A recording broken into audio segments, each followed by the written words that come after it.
The number you have dialed has been changed.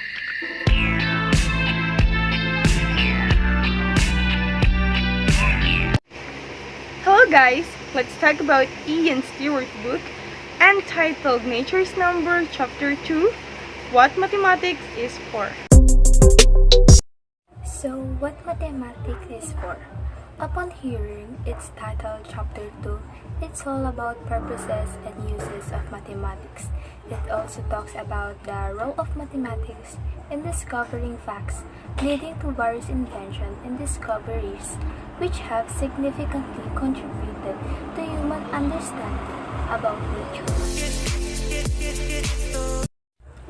So first in line is the famous discovery of Johannes Kepler, the planetary motion.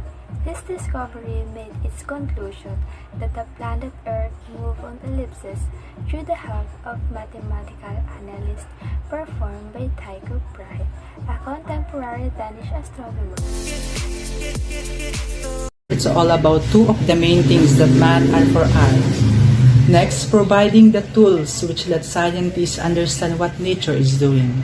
Math in science education provide a framework for how finds answered. Example of that are the linear equations. They are important tool in science and many everyday application.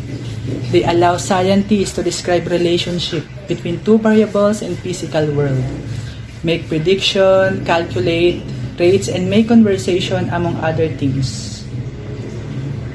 Next, providing new theoretical questions for mathematicians to explore further. These are handy rules of thumb for distinguishing between respectively applied and pure mathematics.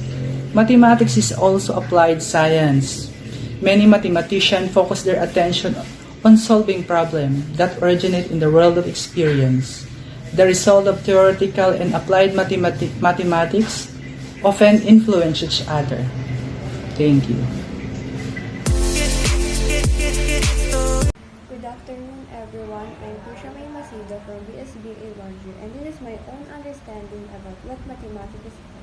Stewart mentioned one of the oddest paradoxes or true-proving thinkings that cracked in a many science book, which is the eerie way that good mathematics. Mathematics well done wherever it starts, and no matter how abstract its origin, eventually turns out to be useful, to be applicable to the real world, and to explain some aspects. And this is my own understanding about what mathematics is for. This helps us to understand how important mathematics in our daily lives. It also helps us to get to know ourselves better since we communicate our feelings through the beauty of pattern. One thing that I'm sure about is, with the help of math, we can better to understand life and Are you one of the individuals who wondered why there's a deep congruence between the human mind and the structure of the universe? If yes, then you and the philosopher that time are actually had the same question. Like, did God make the universe mathematically and implant an understanding math in us? Math is there to find patterns, and math did not exist before anything else. Math is a consequence of all the creation. Math made it known to the humans, the unknowns. Therefore, math unravels the mystery of the human mind, found some patterns, and humans made it known by math. It follows the human mind, created by God, was simply interrupted by math. Mathematics will then wherever it starts, and no matter how abstract its origin, it eventually turns out to be useful, to be applicable to the real world. With the help of math, we can better understand life on Earth. Mathematics is the science of pattern, and the nature exploits just about every pattern that there is, which is why we humans keep discovering patterns everywhere. We humans express these patterns in numbers. But nature doesn't use numbers as such. It uses the pattern, shapes, and possibilities with the numbers expressed or defined. Mendel noticing the numeral relationship with which characteristics of bees are expressed when they are crossbred. Look at the word of Mendel. It used training to aid experiment that mainly studied bee plants. It is distinguished characteristic they were quick to grow. Look at this picture. Bees can be crossbred by opening flower buds to remove their pollen-producing stamina and dusting pollen from one plant into the stigma of another. It would create hybrid bees. Next, the double helix structure of DNA. In double helix structure of DNA, the double helix describe the appearance of double-stranded DNA, the two linear strands that run opposite to each other.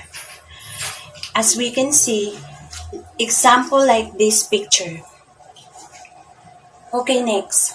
Computer simulation of the evolution of the eye from an initial mutations, creating a patch of skin cells sensitive to light. Published by Daniel Nelson and Susan Pilcher in 1994. An estimate of time required for an eye to evolve for initial mutations of cells that sensitive to light. This condition mostly affects the eyes and areas of the skin exposed to the sun. That computer simulation is also a procedure that can be recorded for an analysis and a viewpoint of different techniques. Nelson and Felger, well-known, open-sighted that eye could evolve readily. There are several feelings that starting point a patch of light-sensitive cells, so they completely disregard substantial difficulties. That's all. Thank you. Resonance: the relationship between periodically moving bodies, which is their cycles locked together so they take up the relative position at regular intervals. The cycle time is the system. The individual bodies have different periods. The moon's rotational period is the same as its revolution around the Earth. So there is 1:1 resonance of orbital and rotational periods. Example, duyan. Kapag ginamitan mo siya ng force, kung gano'n lang kalakas yung ginamit pong force, gano'n lang siya kalayo yung mapupuntahan. Then, yung different bodies naman po is yung mabigat or magaan. Kapag siya yung nakasakay sa duyan, kapag tinulak mo sila pareho, hindi mo alam kung sino mauunang huminto kasi nga magkaiba po sila ng bigat. Pag-ikot daw po ng moon sa Earth is pareho lang ng 1:1 resonance. Mathematics doesn't just analyze, it can predict how all kinds of all systems will work, from aerodynamics which keep planes flying to the amount of fertilizer required to increase crop yield, to the complicated calculation which keep communication satellites in orbit around the Earth, and therefore sustain our internet and mobile phone network. And this may understand, sir, about for example, sir, sabi dyan, yung math daw kaya raw mag-predict. For example, yung SpaceX ni Elon Musk, bago yun ginawa, may calculation and prediction na ginamit bago ito mag-success. Yun lang sir ang pagkakaintindi, and salamat. Thank you. Good day everyone. So sabi dyan, yung gap between a mathematical idea and implementation ay tinatawag na timelines. So ibig sabihin, yung isang idea, hindi agad siya na-i-implement dahil sa timelines. Yung ginamit na example dyan is yung violin string na 300 years pa yung lumipas bago na imbento yung mga gamit na radio, radar, at TV. So yun ang timelines. Thank you for listening.